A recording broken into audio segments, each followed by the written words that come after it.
Hello friends, चलिए आज हम स्टार्ट करने जा रहे हैं लीनियर प्रोग्रामिंग, जिसके अंदर मैं सीधे आपके साथ स्टार्ट करूंगा सिंप्लेक्स मेथड।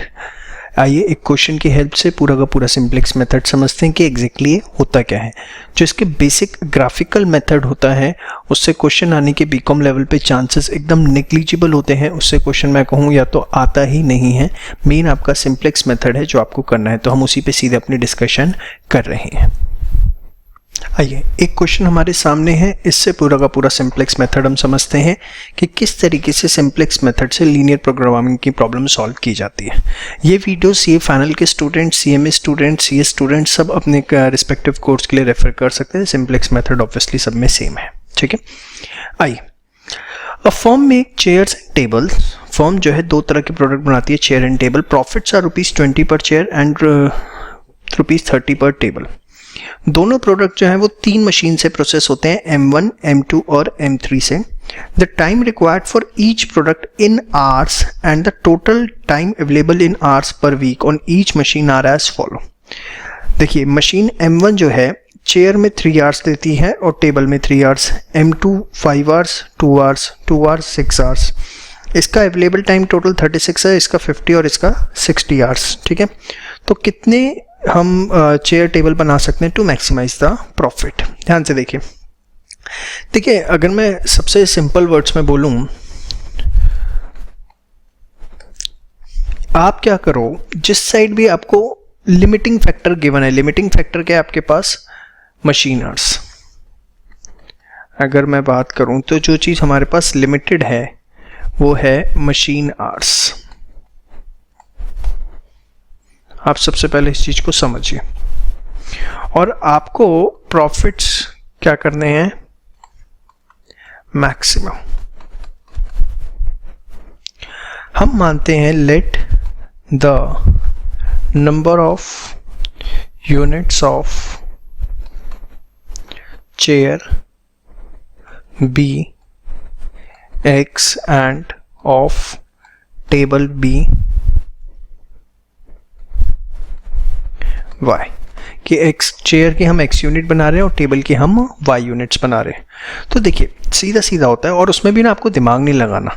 आप यहाँ X लगाओ, Y लगाओ, तो 3X plus 3Y, total hours जो है वो आपके 36 या उससे कम लगने चाहिए। ये फिर 5X plus 2Y less than equal to 50। आपको सीधा सा तरीका बता रहा हूँ, एग्जाम में इतना दिमाग नहीं लगाना। जहाँ पर आपको टाइम जिस साइड टोटल गिवन है वहाँ XY लगा दो। ये मैं आपको पहली वीडियोस में भी बता चुका हूँ जो अर्ली चैप्टर्स के हमने रिकॉर्ड किए। यहाँ पर 2X plus 6Y less than equal to 60, ठीक है। ये आ गए कॉन्स्टेंट्स। ऑब्वियसली X जो है वो हमारा ग्रेटर देन 0 होगा, Y भी जो है वो ग्रेटर देन 0 होगा। अब हमें मैक्सिमाइज जो करना है उसको हम रिप्रेजेंट करते हैं Z से। किससे? Z से। एक चेयर पे हमें कितना प्रॉफिट है बेटा, 20, तो 20X प्लस टेबल पे कितना है 30Y। इस चीज को हमें क्या करना है,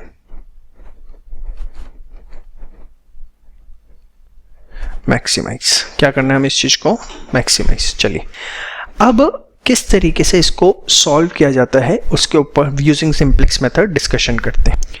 सबसे पहले स्टेप में, स्टेप 1, बड़े आराम से एक एक चीज पूरी नोट डाउन भी करनी है, कोई जल्दीबाजी नहीं, स्पीड फॉरवर्ड करके वीडियो मत देखना। Introduce slack variables. क्या बोला मैंने, introduce slack variables. Slack variables क्या होते हैं, ध्यान से देखिए। जो आपके पास इक्वेशन है 3X plus 3Y is less than equal to 36, तो आप क्या करते हैं इसे 3X plus 3Y plus S1 is equals to 36।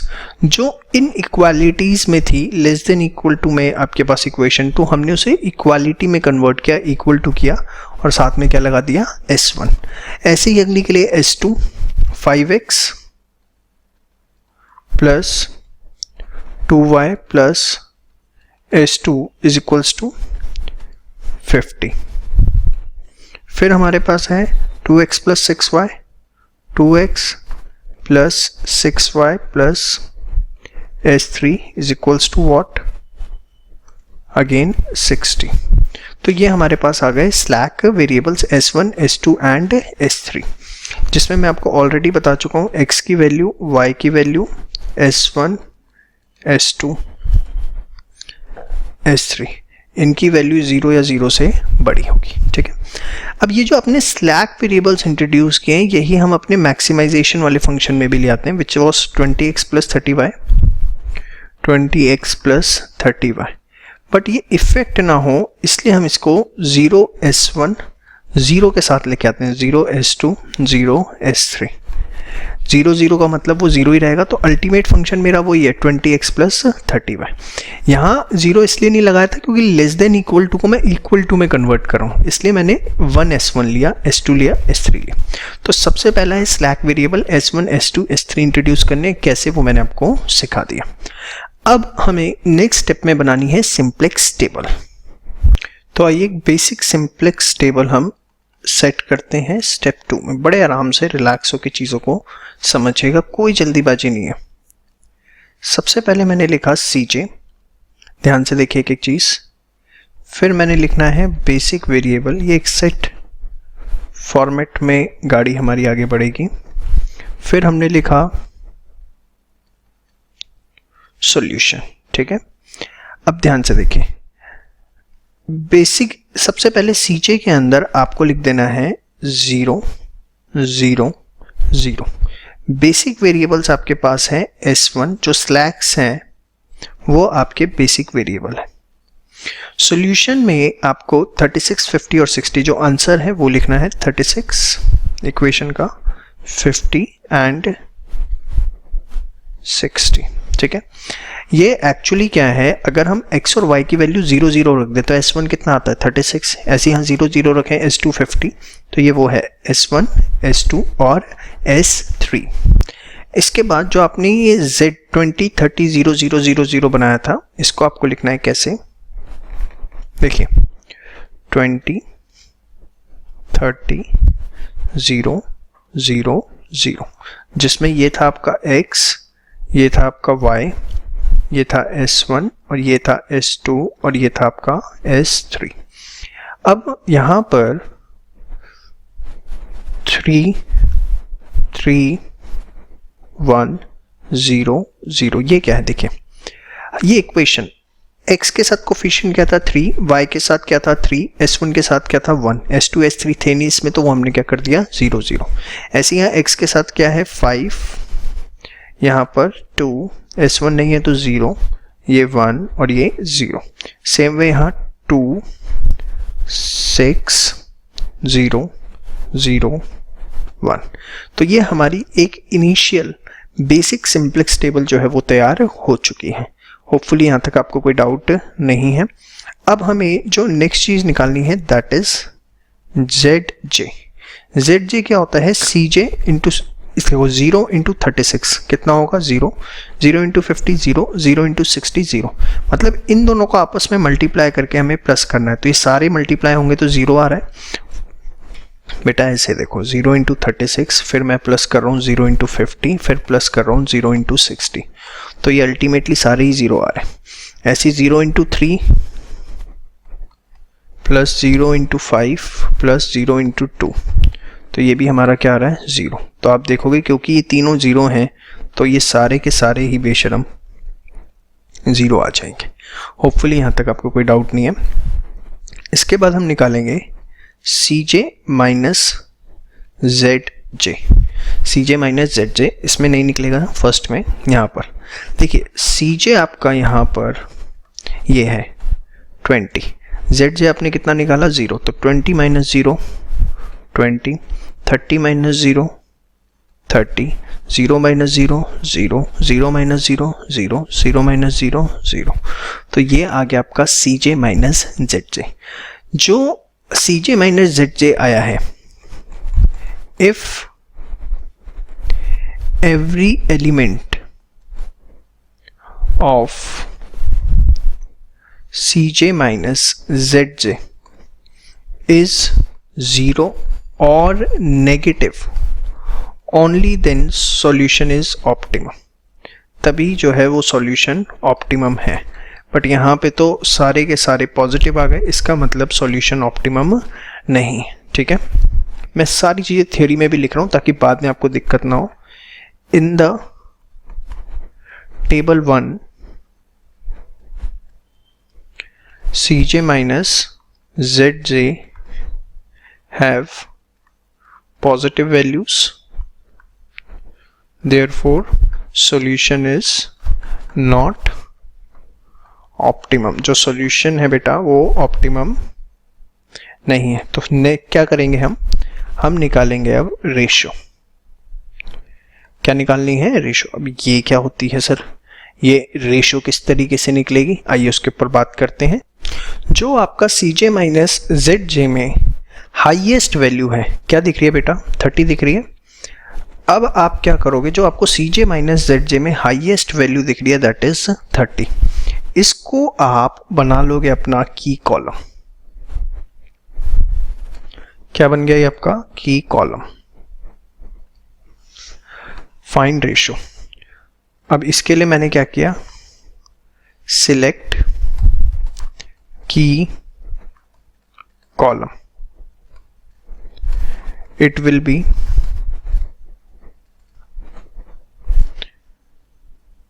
Highest, highest को हाइट लिख रहा हूं, बताओ, highest value appearing in Cj minus Zj, जो हाईएस्ट वैल्यू आपकी अपीयर कर रही है। ठीक है, अब आपको क्या करना है, रेशो के लिए जो भी आपका सॉल्यूशन है उसको आप डिवाइड कर दो एंट्री इन की कॉलम। जो की कॉलम के अंदर एंट्री है उससे आप क्या कर दो, इसे डिवाइड। तो अब आइए रेशो निकालना शुरू करते हैं। 36/3, 12, 50/2, 25, 60/6, 10। ठीक है, ये हमने निकाल लिया। ये सिर्फ आपको S1, S2, S3 के कॉरस्पॉन्डिंग निकालना था।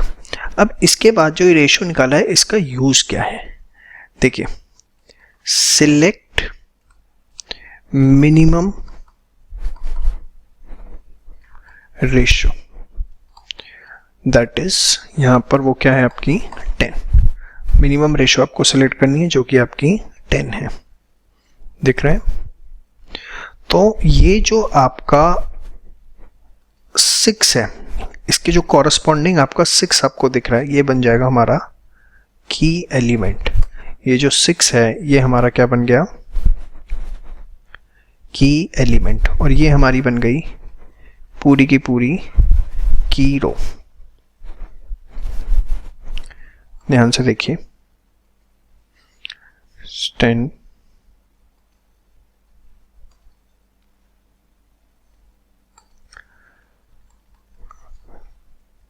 it will represent key row।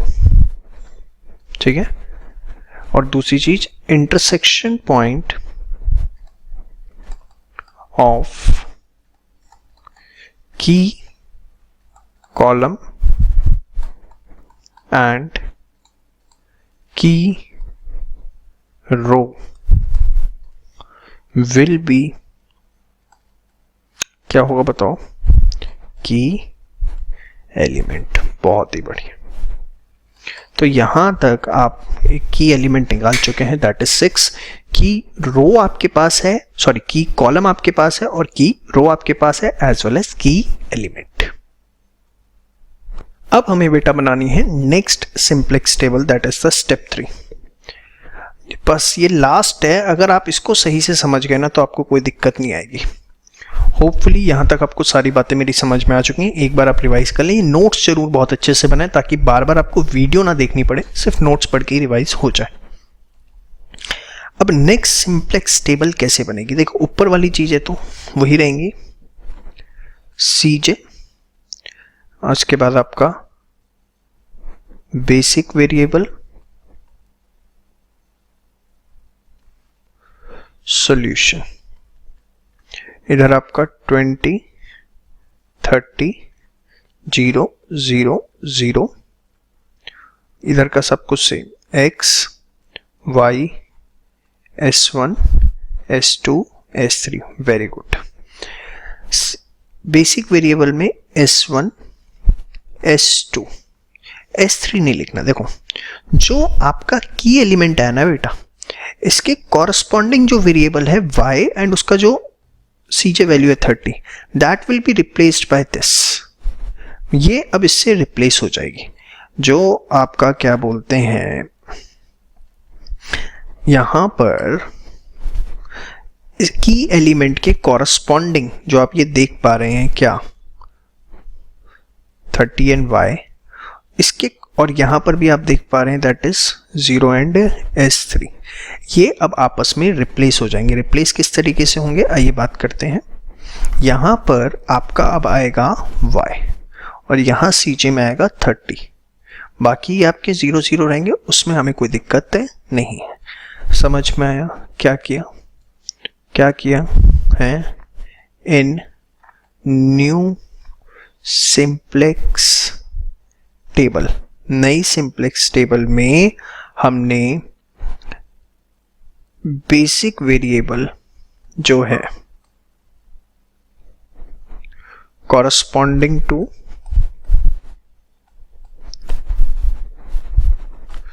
की एलिमेंट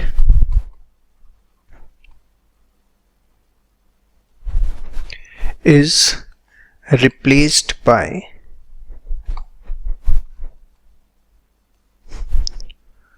column CJ। जो कॉलम CJ है उसने उसे क्या कर दिया?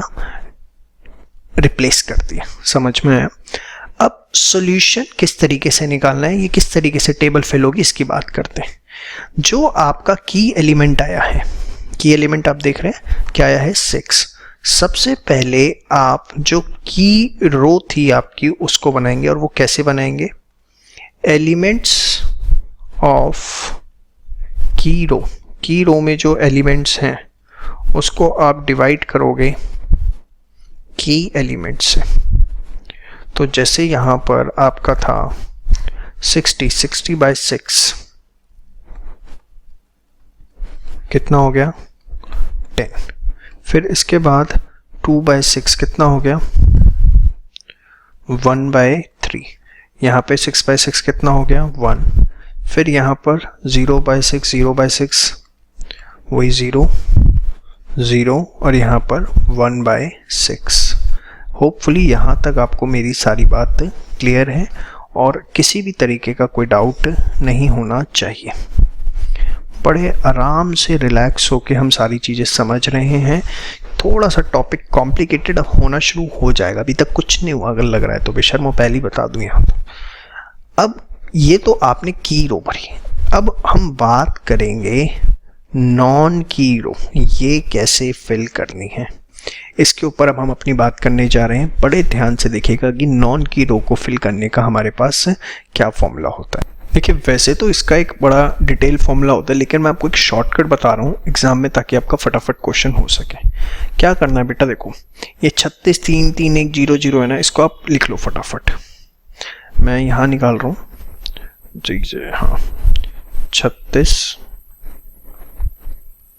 भूल गया यार, 36 3 3 1 0 0,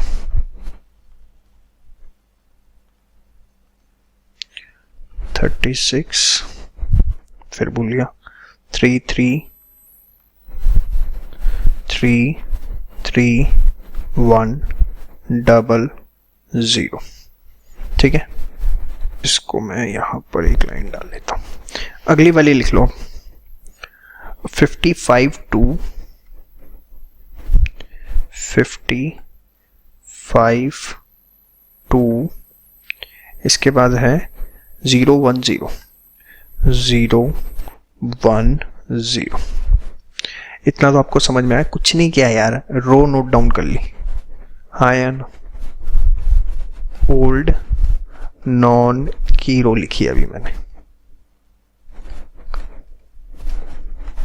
सबके आगे माइनस का साइन लगा दो, ये भी अच्छा लग रहा है, सबके आगे ब्रैकेट लगा दो,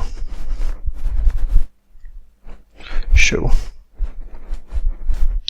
अरे बड़ा सिंपल स्टेप बताऊंगा, मुश्किल होता तो मैं कराता ही नहीं, तो लोगों को पता ही है मेरी आदत, मुश्किल सब्जेक्ट भैया, फिजिक्स मुझे आती नहीं, पढ़ानी पढ़ाता हूँ, मुश्किल लगती है मुझको। चलो अब ये जो है ये ना की रो, ये लिख दो 10 1/3 1 0 0 1/6, फिर ऐसे ही यहाँ पर 10 1/3 1 0 0 1/6, मतलब मैंने क्या किया, माइनस लिया, ब्रैकेट डलवाया, न्यू की रो जो आई थी वो मैंने आपसे लिखवा दी। इसके बाद इसको आपको मल्टीप्लाई करना है। देखो कितने आराम आराम से हम सारी चीजें कर रहे हैं, कुछ इसमें टेक्निकल अभी तक हमने डिस्कस नहीं किया।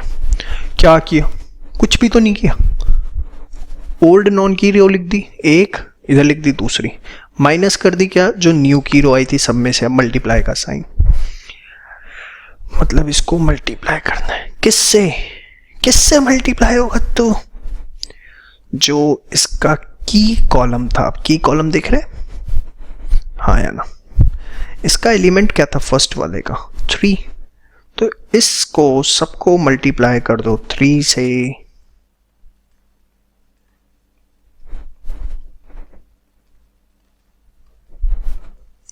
और इसका क्या था 2, तो इसको सबको मल्टीप्लाई कर दो 2 से,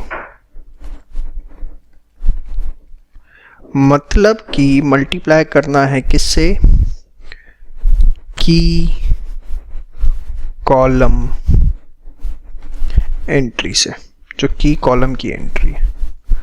बस अब आप इसे सॉल्व करके लिख लीजिए, 6 2 0 1 0 -1/2 30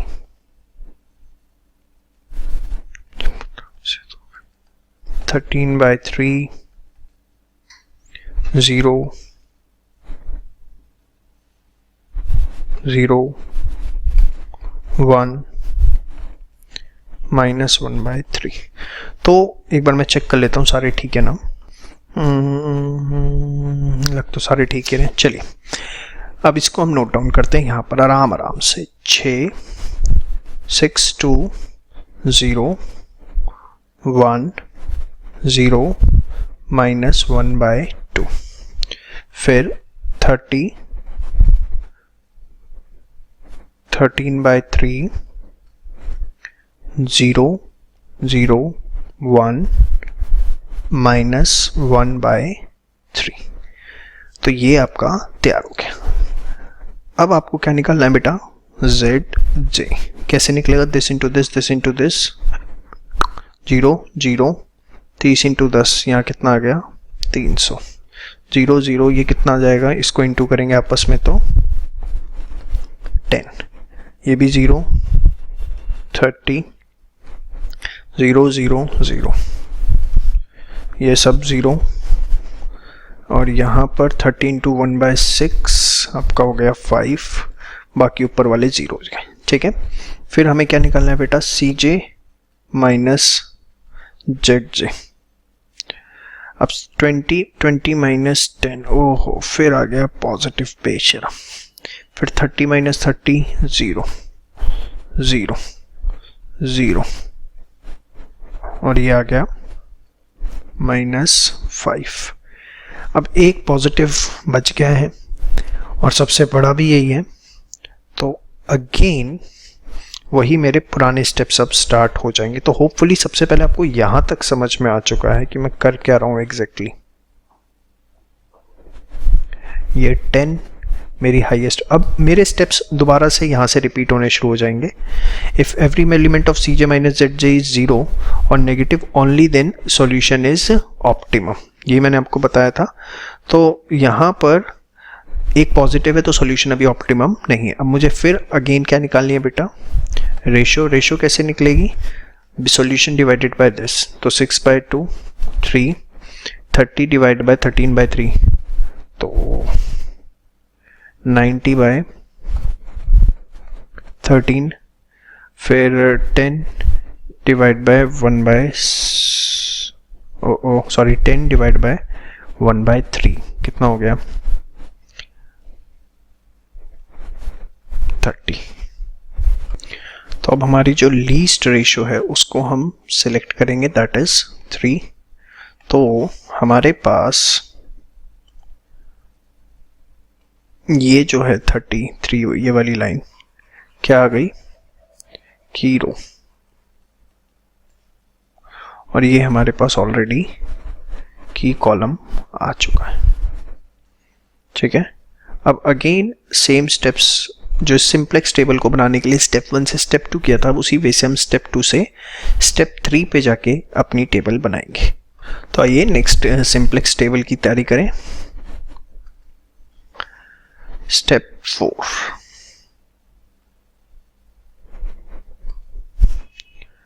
स्टेप 4 आइए कैसे, सबसे पहले वो सारी चीजें नोट डाउन कर लो, सीजे बेसिक वेरिएबल, इसके बाद आपका solution 20 30 0 0 0, x y s1 s2 s3। ठीक है, चलिए आगे बात करते हैं। अब सीज देखिए, इसमें इस बार आपका ये है की रो, इसी को हमें सबसे, और ये है आपका की एलिमेंट, ये जो 2 है यही आपका क्या बना है, की एलिमेंट। तो की एलिमेंट के जो कॉरस्पॉन्डिंग है वो बेसिक वेरिएबल से रिप्लेस होंगे जैसे पहले किया था। तो अब की इस बार ये हो जाएगा x और यहाँ पर 20, ये आपका s2 ही रहेगा और ये आपका y हो चुका है y 30। अब सबसे पहले इसको हम कैसे बनाते हैं, ये जो की एलिमेंट है, ठीक है, की रो कैसे लिखते हैं, एलिमेंट्स ऑफ की रो डिवाइडेड बाय की एलिमेंट। तो 6/2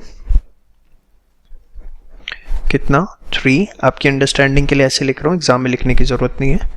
2/2 कितना 1, फिर 0/2 0, ये आपका 1/2, फिर 0 और ये आपका -1/4। ठीक है, तो ये मैं इसको रब कर देता हूँ ताकि कंफ्यूजन ना हो।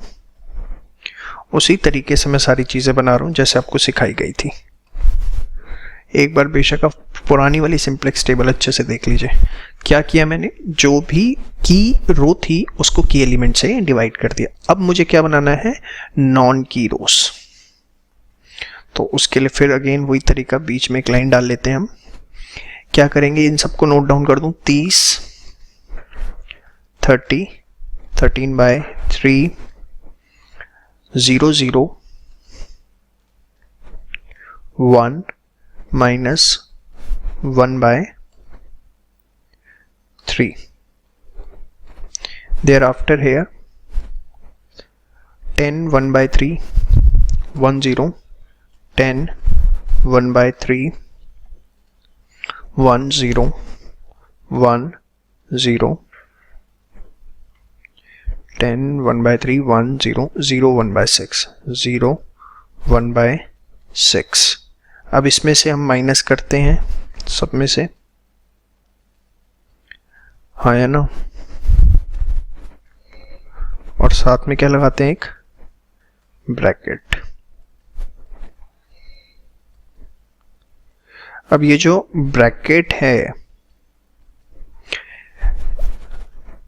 इसमें हम ये लिखेंगे आपका 3 1 0 1/2 0 minus 1/4 3 1 0 1/2 0 minus 1/4।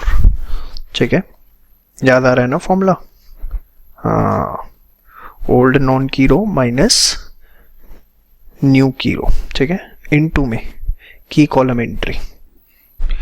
30 के सामने है 13/3, तो सबके आगे 13/3 पहले,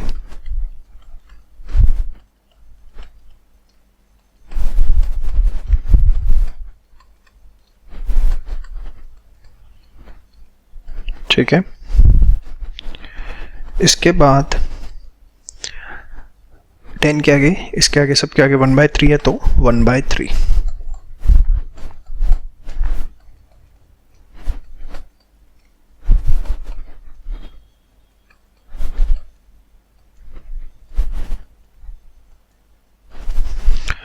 तो ये आपका आ गया 3 से 3 गया 17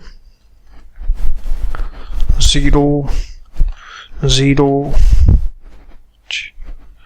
minus 13/6 1 minus 1/3 plus 13/12 12 4 13 4 गए 9/12 3/4 3 1 9 0 1 minus 1/6 0 minus plus 1/6 plus 1/12 12 6 तो 3/12 1/4। एक बार कैलकुलेशन चेक कर लेता हूँ। ये ठीक ही लग रही। चलिए, तो इसको हम नोट डाउन करें यहाँ। 17 0 0 minus 13/6 1 3/4 9 0 1 minus 1/6 0 1/4। ठीक है, अब हम क्या निकालेंगे? ZJ। अब निकलेगी असली फिगर 20 × 3 60। भैया मैं लिख ही लूँ साइड में, कहीं मैं ही भूल जाऊँ पढ़ाने के चक्कर में। टिन टिन टिन टिन टिन टिन टिन, आ जा भाई। 20 × 3 प्लस 0 × 17 प्लस 30 × 9, समझ में आया? तो 60 प्लस 0 प्लस 270, ये आ गया हमारा 330। इसके बाद 20, क्योंकि 0 0 है, फिर ये 0 0, तो ये सिर्फ 30 × 130, ये 10 0, ये आएगा 10 minus 5 0 0 0। इसके बाद -5 प्लस 0 प्लस 7.5, तो 2.5। अब निकालते हैं CJ माइनस ZJ। तो यहाँ तो कुछ नहीं आएगा। 20 - 20 0 0 -5 0 -2.5। Now you can see that all the elements जो CJ माइनस ZJ आपने निकाला, उसके अंदर जितने भी एलिमेंट्स हैं वो या तो ज़ीरो हैं या नेगेटिव हैं। तो हम कह सकते हैं कि हमारे पास ऑप्टिमम सॉल्यूशन आ चुका है। अब हमें कोई दिक्कत नहीं है। एक बार मैं इसे रब कर लूँ बस। चले, तो हम लिखेंगे since all elements in CJ minus ZJ are 0 or negative, therefore solution is optimum, और वो कब है ये भी सुन लीजिए आप, व्हेन। देखो x की वैल्यू क्या है इसके अंदर बताओ, 3 आप देखें, और y की वैल्यू क्या है 9, when x is equals to 3 and y is equals to 9। ये S2 जो 17 है इसका क्या मतलब है वो मैं नेक्स्ट पार्ट के अंदर कवर करूंगा। तो सॉल्यूशन ऑप्टिमम है जब x 3 है y 9 है, और उस केस में जो हमारे मैक्सिमम प्रॉफिट्स होंगे वो कितने होंगे बताओ, क्या इक्वेशन थी, फटाफट बताओ बेशर्मो। Initial 20x plus 30y, 20x plus 30y, तो 20 इंटू 3 प्लस 30 इंटू 9, तो 60 प्लस 270 इज इक्वल्स टू 330। ठीक है, तो आपने देखा कि सिंप्लेक्स से किस तरीके से हम पूरी की पूरी इक्वेशन को सॉल्व करते हैं। ये सारी चीज़ें बड़े तरीके से आप सारा नोट डाउन कर लीजिए।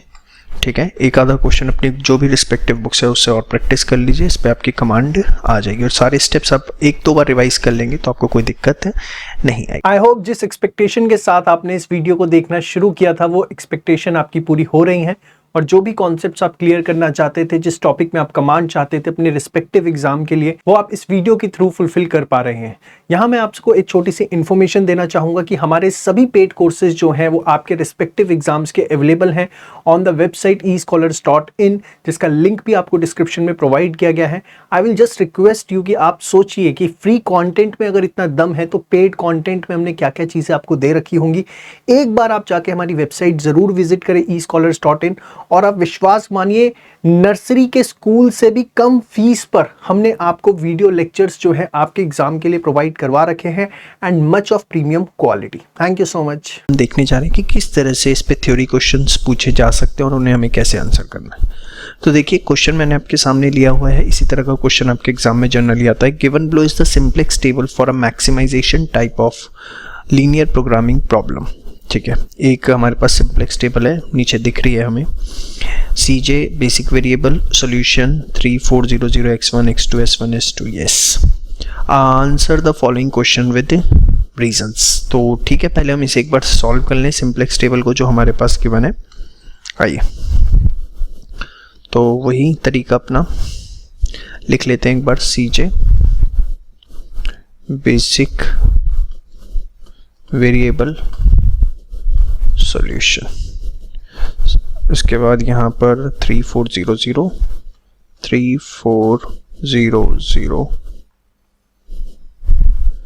x y s1 s2, CJ में 40, यहाँ आपका x2 s2, यहाँ पे 6 और 2, यहाँ 1 1 1 0, इसके बाद यहाँ पर 1 0 माइनस 1 1 1 0 माइनस 1, और फिर आपका 1। ठीक है, चलिए सबसे पहले इसमें हम क्या निकालते हैं, Z से। वेरी गुड, 24 और ये हो गया 24, 4, फिर यहाँ पे आपका 4 4 और ये आपका 0। ये अब आपको निकालना आ चुका है CJ माइनस ZJ, यहाँ कुछ नहीं, 3 माइनस 4 माइनस 1 0 माइनस 4 0। तो देख सकते हैं आप सारे एलिमेंट्स जो हैं वो लेस देन 0 हैं, since all elements of CJ minus ZJ are negative और 0, solution is optimum। ठीक है जी, अब देखते हैं कौन से थ्योरी क्वेश्चन हमसे पूछे गए हैं। तो ये first question, does the table give above gives an optimum solution. क्या जो हमारे पास आया है वो एक ऑप्टिमम सॉल्यूशन है? तो इसका आंसर तो मैं आपको ऑलरेडी बता चुका हूँ। फर्स्ट पार्ट का, जी हाँ, since all elements of Cj minus Zj are negative और जीरो, सॉल्यूशन इज ऑप्टिमम। ठीक है, अब आइए सेकंड पार्ट देखते हैं। Are there more than one optimal solution, क्या एक से ज़्यादा ऑप्टिमल सॉल्यूशन है? जी, अब ध्यान से देखिए ये कैसे चेक होता है। ये है देखो आपके बेसिक वेरिएबल x2 और s2, तो बाकी जो आपका x1 और s1 है इसको हम क्या बोलेंगे? Non basic variable. ठीक है, अब अगर नॉन बेसिक वेरिएबल जो है वो Cj माइनस Zj में इक्वल टू 0 है तो more than one optimum solution हो सकता है, बट यहां पर ऐसा नहीं है। No non basic variable in Cj minus Zj is equals to 0, therefore more than one optimum solution is not possible.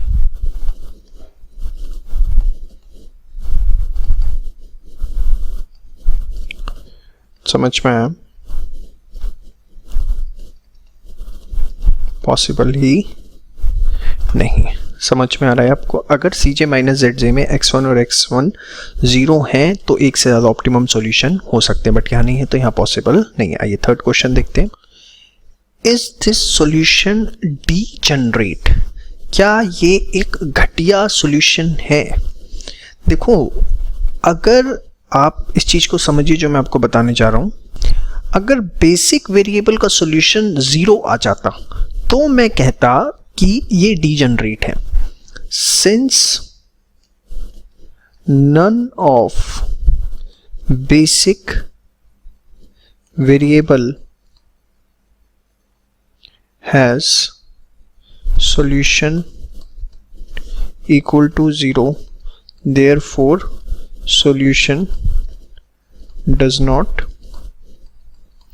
Degenerate. अगर एक भी 0 आ जाता तो एक घटिया सॉल्यूशन माना जाता।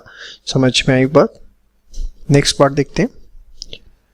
इज दिस सॉल्यूशन फिजिबल, तो मैं आपको यहां बता दूं ऑप्टिमल सॉल्यूशन जो होता है वो हमेशा फिजिबल होता है। Yes, optimal solution is always feasible, जो मैंने आपको प्रूफ किया था फर्स्ट उसमें। तो आपको समझ में आ गया ऑप्टिमम कब होता है? जब Cj माइनस Zj 0 हो। अच्छा, उसके बाद जो सेकंड पार्ट था हमारा वो क्या था? क्या मोर देन वन ऑप्टिमम सॉल्यूशन हो सकते हैं? जी हाँ, अगर हमारे नॉन बेसिक वेरिएबल 0 आ रहे हैं तो हो सकते हैं, अदरवाइज नहीं हो सकते। यहाँ नहीं आ रहे तो इसलिए नहीं हो सकते। डीजेनरेट कब होता है? अगर सॉल्यूशन किसी की वैल्यू 0 आ रही थी। क्या ऑप्टिमम सॉल्यूशन हमेशा फिजिबल होता है? जी हाँ, हमेशा फिजिबल होता है। अब नेक्स्ट पार्ट क्या है? If S1 is slack in machine A and S2 is machine B, which of these machine is used to the full capacity when producing according to this solution? देखिए, इसमें S2 की value 2 आई है और X2 की 6 आई है। ठीक है, इसका मतलब देखो S1 किसका स्लैक है? मशीन A का। ठीक है, उसकी वैल्यू क्या आई? 0। S2 जो है वो किसका स्लैक है? मशीन बी का। उसकी वैल्यू क्या आई? 2। भाई S1 की वैल्यू नहीं है, इसका मतलब वो 0 है ना। इसका मतलब machine 1 is utilized at full capacity. जो मशीन 1 है वो फुल कैपेसिटी पे हम यूटिलाइज कर पा रहे हैं।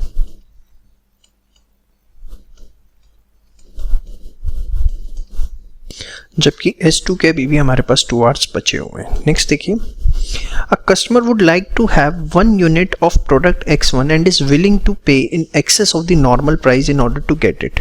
देखो, अभी जो हमारा सॉल्यूशन आ रहा है उस हिसाब से हम X2 की 6 यूनिट्स बना रहे हैं। आप ध्यान से देखिए, करंट सॉल्यूशन जो आ रहा है उसमें हम क्या कर रहे हैं, x1 की जो प्रोडक्शन है वो हमारी 0 है और x2 की जो प्रोडक्शन है वो 6 यूनिट्स, अगर आप ध्यान से देख पा रहे हैं तो ठीक है। अब उसने बोला है कस्टमर जो है x1 की 1 यूनिट एक्स्ट्रा चाहता है और उसके लिए वो एक्स्ट्रा पे करने के लिए तैयार है। How much should the price be increased so that हमारा प्रॉफिट इंक्रीज ना हो। तो देखो x1 में जो CJ माइनस ZJ में एंट्री आ रही है, कितनी आ रही है, -1। ये इंडिकेट करता है कि अगर हम x1 की 1 यूनिट एक्स्ट्रा बनाते हैं तो हमारा 1 रुपये का प्रॉफिट नुकसान होगा। CJ minus ZJ corresponding to X1 is -1, indicating loss of ₹1 if additional unit of X1 is produced. Therefore, profits to be constant, price must be increased by ₹1। 1 रुपये से हमें प्राइस को बढ़ा देना चाहिए। नेक्स्ट है how many units of 2 product x1 and x2 are being produced according to this solution. इस solution के हिसाब से आप कितनी यूनिट प्रोड्यूस करो वो मैं आपको ऑलरेडी बता चुका हूँ। x1 की 0 और x2 की 6, ठीक है। और उसने आपसे पूछा है what will be the maximum profit in that case. तो आप ये देखें यहाँ पर 3 और 4 है। 3 क्या दिखा रहा है, प्रॉफिट फ्रॉम S1। याद करो Z से ही तो आता है भाई, जो Z के वेरिएबल्स होते हैं वही तो आप ऊपर लिखते हो। और ये क्या दिखा रहा है, प्रॉफिट फ्रॉम S2। तो हम क्या करेंगे, 3 इंटू 0 प्लस 6 इंटू 4, तो टोटल प्रॉफिट जो आपके आ रहे हैं वो कितने आ रहे हैं, 24 रुपये, ठीक है। इसके बाद machine A associated with slack S1 has to be shut down for 2 hours next week. Machine A को हमें 2 घंटे के लिए बंद करना पड़ेगा। इससे हमारा कितना नुकसान होगा। मशीन 1 का जो स्लैक है वो क्या है, S1। ये देखो उसके आगे क्या दिख रहा है, -4। ये क्या दिखाता है कि अगर हम ध्यान से देखिए, अगर ये जो CJ माइनस ZJ में S1 दिखा रहा है, ये दिखा रहा है कि अगर हम मशीन 1 को 1 घंटे के लिए बंद करते हैं तो हमारा 4 रुपये का नुकसान होता है। Corresponding entry in CJ minus ZJ is -4 to S1, indicating loss of profit of ₹4 per hour on machine 1 A। देखो मशीन बी में ये 0 है, अगर मशीन बी में ना भी हो चलेगा, कोई दिक्कत नहीं, बंद कर दो उसे, 4 per hour. So total loss जो हमारा होगा वो कितना हो जाएगा, 4 इंटू 2 रुपीज़ 8 रुपये का हमारा टोटल लॉस होगा। नेक्स्ट क्वेश्चन है what is the maximum you would be prepare to pay for another hour of capacity for machine A and machine B. अगर मशीन ए और मशीन बी के another hour use करने तो आप maximum कितना पे करोगे।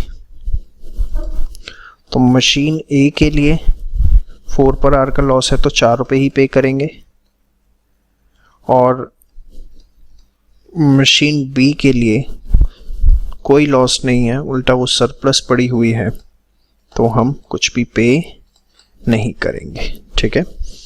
इसके बाद नेक्स्ट है what are the shadow prices of machine hours. देखो शैडो प्राइस होता क्या है, सबसे पहले शैडो प्राइस होता है estimated price of input, estimated price of input.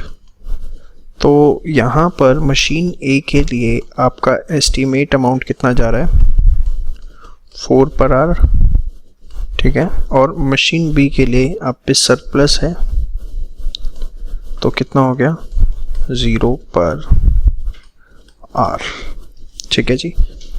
तो ये आपने मेरे साथ एक थ्योरी क्वेश्चन किया सिंप्लेक्स का, बहुत सिंपल होता है, जिसमें हमें एक टेबल गिवन है, हमें उससे सॉल्यूशन तैयार किया, और आप देखेंगे कि इसी तरह के क्वेश्चंस आपसे पूछे जाते हैं। सबसे पहले ऑप्टिमम है या नहीं है, एक से ज़्यादा ऑप्टिमम है, फिजिबिलिटी, डीजेनरेट, 4 क्वेश्चन तो कॉमन है ही हैं, और वो कैसे देखने वो मैंने आपको बता दी। उसके बाद ये x1 का मतलब ये जो CJ माइनस जेड है, ये एरिया क्या दिखाता है आपको, कितना लॉस होगा, उसके बेसिस पे 1-2 क्वेश्चन आपसे पूछ लिए गए। और शेडो प्राइजेस, वो भी कि आप कितना पे करने के लिए उसके लिए तैयार है, कितना उत्सुक है, अगर मैं देसी वर्ड बोलूँ तो। बहुत सिंपल इससे क्वेश्चन पूछा जाता है। ये क्वेश्चन आप बस अच्छे से देख लीजिए, इसके बाद आप कोई भी क्वेश्चन अपना टैकल कर सकते हैं। वीडियो पसंद आई तो don't forget to like it, rate us on Google, just type Grooming Education Academy, and don't forget to subscribe the channel and inform your maximum friends about this video and channel. Thank you so much. Hello friends, hopefully आप first and second part इसका देख चुके हैं simplex का। अगर अभी तक आपने नहीं देखा है तो पहले आप उसे देख लीजिए। अब हम बात करने जा रहे हैं मिनिमाइजेशन की, कि एलपीपी में अगर हमारे सामने मिनिमाइजेशन की प्रॉब्लम आ जाती है तो उसे हमें किस तरीके से सॉल्व करना है। मैं आपको हमेशा एडवाइस करूँगा कि मिनिमाइजेशन की प्रॉब्लम आप सॉल्व करें डुअलिटी थ्योरी से। अब ये क्या है, बड़े ध्यान से एक चीज़ समझिए। देखिए डुअलिटी थ्योरी क्या होती है, हम ये जो मिनिमाइज फंक्शन है इसको कन्वर्ट करते हैं मैक्सिमाइज फंक्शन में। किस में मैंने बोला, मैक्सिमाइज में। Maximize subject to Z. अब ये कैसे कन्वर्ट होता है, बड़े ध्यान से देखिएगा। पूरा जो क्वेश्चन मिनिमाइजेशन का है, हम इसे पहले मैक्सिमाइज में कन्वर्ट कर लेते हैं और फिर अपना नॉर्मल जैसे सिंप्लेक्स टेबल से हमने सीखा था वैसे सॉल्व करते हैं। अब कन्वर्ट कैसे होता है आपको ये ध्यान रखना है। देखिए z है, ये क्या होगा, z जो ये आप सॉल्यूशन देख रहे हैं 120, 740, 240, ये इसके साथ आ जाएंगे 120 प्लस 740 प्लस 240। अब यहाँ पर जो वेरिएबल्स हैं वो क्या आएंगे, ध्यान से देखिए। यहाँ पर हम वेरिएबल चेंज कर देंगे y1, y2, y3। पहला स्टेप, जो आपका इक्वेशंस के अंदर कॉन्स्ट्रेंट थे वो आपका क्या बन जाएगा, z। दूसरी चीज़, ये जो इक्वेशन आप देख रहे हैं 20, 10, 120, ये क्या होगा, 120, 740, 240 का तो हो गया। ये देखिए 20 जो आपकी ये हॉरिजॉन्टल फॉर्म में लिखी हुई, इसे आप वर्टिकल फॉर्म में लिख दीजिए 20, 10। सेम वे 50, 80, फिर यहाँ पे 10 और यहाँ पर 60। कुछ नहीं किया मैंने, घबराओ मत। जो आपका हॉरिजॉन्टल फॉर्म में था मैंने उसे वर्टिकल फॉर्म में लिख दिया, और इसके साथ आप लगा देंगे y1, y2 और y3।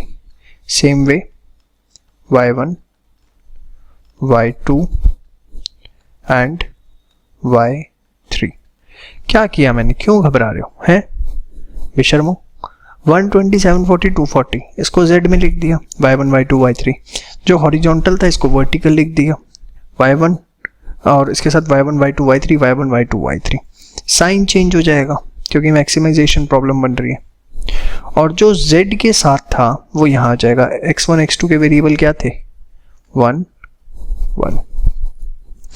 समझ में आया। ये आपने क्या किया, मिनिमाइजेशन की प्रॉब्लम को कन्वर्ट कर लिया मैक्सिमाइजेशन में। कैसे किया, फर्स्ट जो है form z, how, with the help of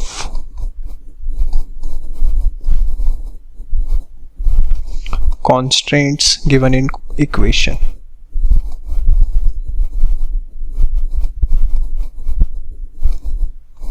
जो इक्वेशन में कांस्टेंट गिवन है उसकी हेल्प से। समझ में आया? सेकंड आपने क्या करना है, हॉरिजॉन्टल टू को वर्टिकल में कन्वर्ट कर दिया। यस सुनो, जितने भी हॉरिजॉन्टल थे इसको आपने कैसे लिख दिया, वर्टिकली लिख दिया, और सबके आगे न्यू वेरिएबल्स यूज कर लिए। ठीक है, y1 y2 जो भी है, ठीक है। और जो चौथी चीज न्यू इक्वेशन जो होगी वो मैक्सिमाइजेशन की होगी, एंड इक्वेशन के जो कॉन्स्ट्रेंट्स हैं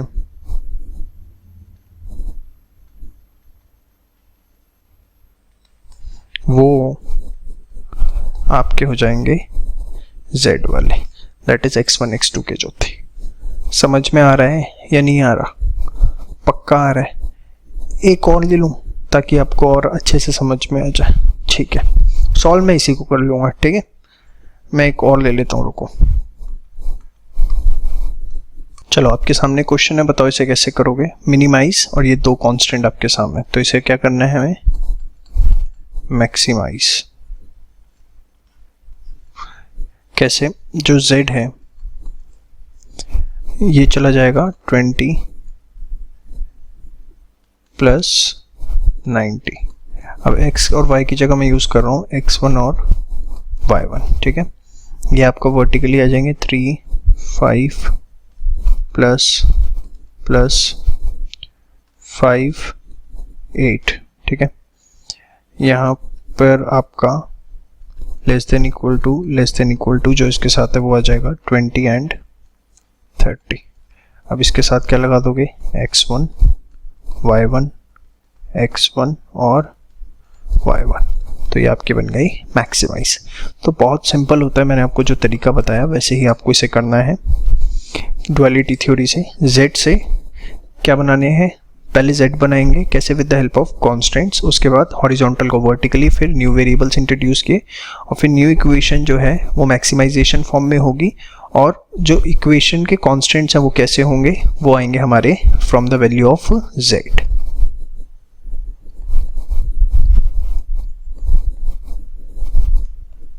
चलिए, अब इसको हम अपने तरीके से सिंप्लेक्स टेबल जो है हमने सीखी थी उससे सॉल्व करते हैं। तो हमारा सबसे पहले स्टेप 1 क्या था, बताओ, इंट्रोड्यूस स्लैक वेरिएबल। आप अपने आप भी क्वेश्चन कर सकते हैं, दो आपने क्योंकि सीख लिया है तो इसे आप जब तक अपने आप करिए बेटर होगा कि आप हर स्टेप पे अपना सॉल्यूशन चेक करें सिर्फ। ठीक है, स्लैक वेरिएबल इंट्रोड्यूस करने हमें 20y1 plus 50y2 plus 10y3 plus s1 is equals to 0। 10y1 80y2, 10y1 80y2 और 60y3 plus s2 is equals to 0। z आपका क्या आएगा, 120 740 120 y1 740 y2, उसके बाद 240 y3, और स्लैक वेरिएबल 0 s1 और 0 s2। ठीक है, ये हमने क्या किया, स्लैक वेरिएबल अपने इंट्रोड्यूस कर दिए। अब स्टेप 2 हमारी सिंप्लेक्स टेबल बनेगी। आइए, पेन चेंज कर रहा हूं भाई। चलो, सबसे पहले क्या लेते हैं बताओ, cj, फिर बेसिक वेरिएबल, फिर बताओ सॉल्यूशन। ठीक है, यहां पर आपका क्या आएगा, 120 740 240 0 0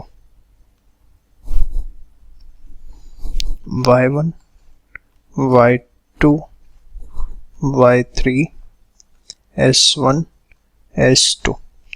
ठीक है, 0 0 तो नहीं था ये,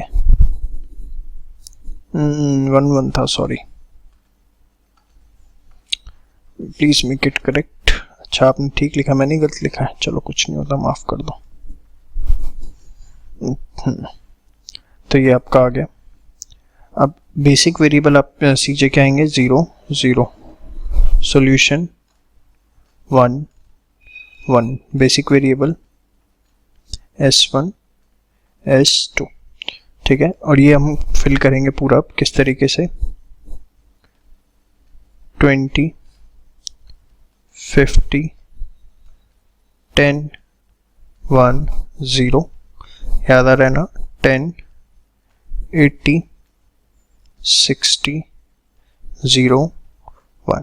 ठीक है, अब हमें क्या निकालना है इसके बाद, zj, पहले सारा 0 आएगा, फर्स्ट उसमें हमेशा ही 0 आता है, फिर cj माइनस zj, यहाँ कुछ नहीं, 120 740 240 0 0। अब जो हमारी हाईएस्ट वैल्यू है वो कौन सी है, cj माइनस zj में ये, तो हम क्या निकालेंगे अब, रेशियो। ठीक है, जो हाईएस्ट वैल्यू है इससे हमारा क्या डिसाइड हो चुका है, की कॉलम। ठीक है, चलिए रेशियो निकालेंगे, सॉल्यूशन डिवाइडेड बाय दिस की कॉलम, वही स्टेप है सारे के सारे। तो 1/50 1/80। फिर जो मिनिमम रेशियो है उसको हम लेते हैं, मैं स्टेप नहीं लिख रहा क्योंकि मैं पहले ही सब बता चुका हूँ। तो इससे आपके पास क्या आ जाती है बताओ, हाँ जी, की रो हमारे पास आ जाती है,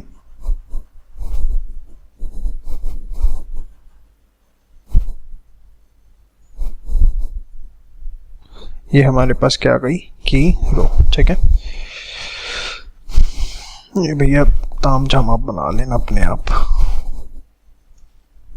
लाइनें वाइनें जो डालनी है, चलो मैं हटा रहा हूँ भैया, आप ही डाल लेना। ठीक है, टेबल में। अब इसके बाद क्या करेंगे बताओ, न्यू टेबल तैयार करेंगे, यस और नो, पक्का।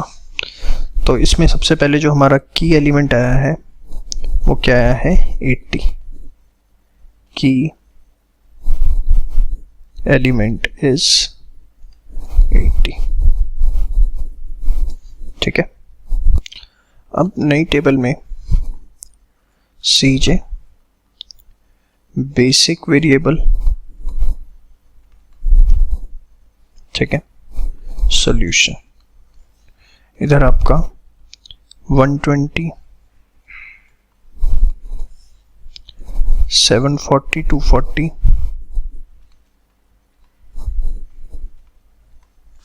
0 0,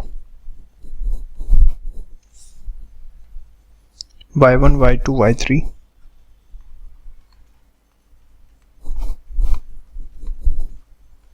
s1 s2। ठीक है, अब इसके बाद यहाँ पे आपका 0 s1, और ये जो है आपका रिप्लेस हो जाएगा y2 740 से, याद है ना। फिर की एलिमेंट से सबको डिवाइड करेंगे, 1/80 1/8 1 60/80 तो 3/4 0 1/80। ठीक है, अब इसके बाद क्या करते हैं, जो नॉन की है वो बनाना है। तो पहले लिख लेते हैं 120 50 10 120 50 10 1 0 1 0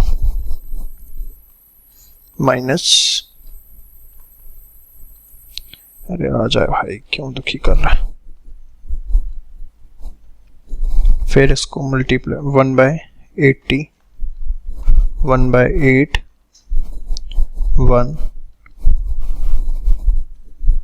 3/4, 0, 1/80 इंटू में कौन सा की कॉलम है इसका, 50।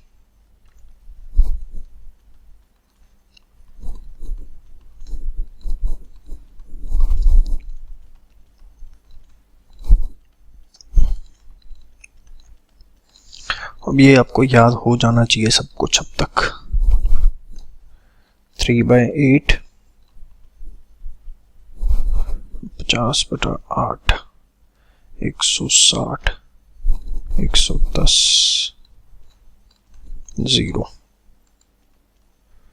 150, 40 माइनस 110/4, 1 माइनस 50/80। चेक करते हैं ठीक है नहीं। 3/8, इसको हम सिंप्लीफाई भी कर सकते हैं, 55/4, ठीक है, माइनस 55/2, 5/8, तो 3/8, 55/4, 0 माइनस 55/2, 1 और माइनस 5/8, ठीक है। इसके बाद क्या निकालेंगे, ZJ 0, ये हो जाएगा 74/8, तो 37/4, 0, ये आपका आएगा 8, 72 नहीं सॉल्व होगा, 740/8, 92.5, 740 into 3 divided by 4, 555, 0, 740 divided by 80, 9.25, ये आ गया आपका ZJ। अब हमें निकालना है CJ माइनस ZJ। मैं इसको रब कर रहा हूँ, CJ माइनस ZJ, तो 120 minus 92.5, 27.5, 740 minus 740, 0, 240 minus 555, minus 315, 0, minus 9.25। तो अभी एक और सिंप्लेक्स टेबल बनेगी। चलो रेशो निकालो प्रभु का नाम लेके। सबसे बड़ा कौन सा है, 27.5, तो इनको आपस में डिवाइड करें और आंसर निकालें। चलिए 3/8 इंटू 4/55, 2, 3/110, फिर 1/80 इंटू 8/1, तो 1/10, ठीक है। मिनिमम रेशो यही दिख रही है, तो ये आपका क्या आ गया, की एलिमेंट, ये आ गई आपकी की रो, और ये आ गया आपका की कॉलम, ठीक है। चलिए अब इसके बाद नेक्स्ट टेबल बनाते हैं। मैं इसे रब कर देता हूँ ताकि इसी के नीचे हम बना दें। आइए, CJ basic variable, solution 120, 740, 240, 0, 0, Y1, Y2, Y3, S1, S2। अब हमारा ये रिप्लेस हो जाएगा, ये आपका यहाँ पर 120 आ जाएगा, y1 यहाँ 740 y2। सॉल्यूशन, अब सबको उससे डिवाइड करो, तो ये तो आया था 3/110, ये आएगा 1, ये आएगा 0। आ जा भाई तेरे को डिवाइड करने, 4/55 माइनस 2 4/55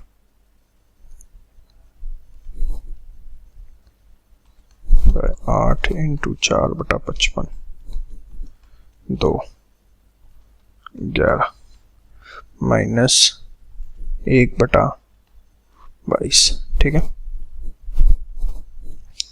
अब इसके बाद y2 निकालना है। हाँ याद है देसी तरीका अपना, चलो निकालें।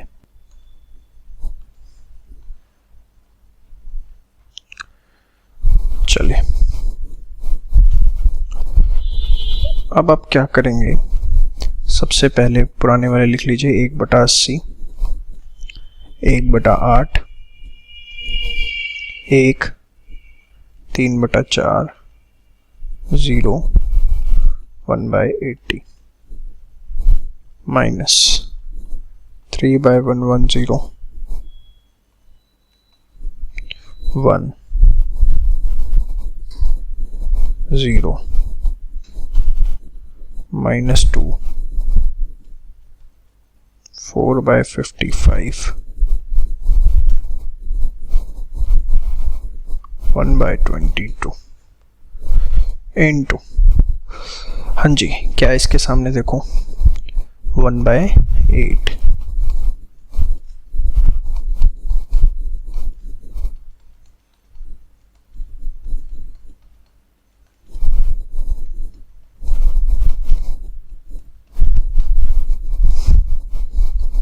ये कितना आएगा, आप कब सॉल्व करते हैं, ये 3 और ये तो लग रहा है 8, 0 आ जाएगा, ये 1, ये माइनस 1/4 2/4 1/2 माइनस 1/110। ये दो सॉल्व करते हैं यार, आपका 1/110 और 1/55, ये हमारी एक गलती हो गई, ये बनाएगा। तो चलिए पुट करते हैं, 1/110 0 1 1 माइनस 1/110 1/55। अब आप निकालेंगे ZJ और फिर क्या निकालेंगे, CJ माइनस ZJ। तो CJ निकालते हैं, इसे कितना आ रहा है, ZJ और आपका 10 120 740 502 और 8। अब निकालते हैं CJ माइनस ZJ, ये आ रहा है 0 0 माइनस 260 माइनस 2 माइनस 8। तो फाइनली हमारा ऑप्टिमल सॉल्यूशन आ चुका। और कब आया, solution is optimal when y1 is equals to 3/110 and y2 is equals to 1/110। ठीक है, y3 इज इक्वल्स टू 0। अब ये वैल्यू अगर हम इसमें पुट करते हैं मैक्सिमाइज करने के लिए z में, मैक्सिमम, तो 120 इंटू 3/110 प्लस 740 इंटू 1/110 प्लस 0, तो 1100/110, जो कि आपके पास कितना आ गया 10।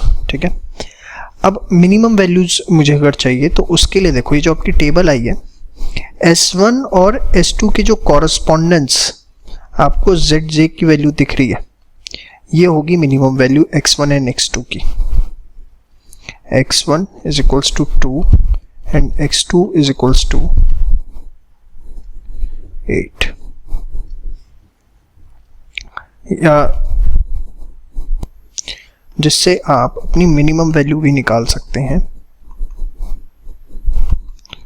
x1 प्लस x2, 2 प्लस 8 कितना था आपका 10। तो अगर आपके पास कोई मिनिमम की प्रॉब्लम है तो आप सबसे पहले क्या करेंगे, डुअलिटी थ्योरी से उसे मैक्सिमाइज करेंगे, फिर पूरा सॉल्व करिए जैसा आपने सीखा है। जो एंड में s1 s2 की वैल्यू होगी that will be the value of initial variables x1 and x2। तो ये आपने मेरे साथ पूरा का पूरा कॉन्सेप्ट सीखा कि किस तरीके से हमें मिनिमाइजेशन सॉल्व करना है with the help of duality theory.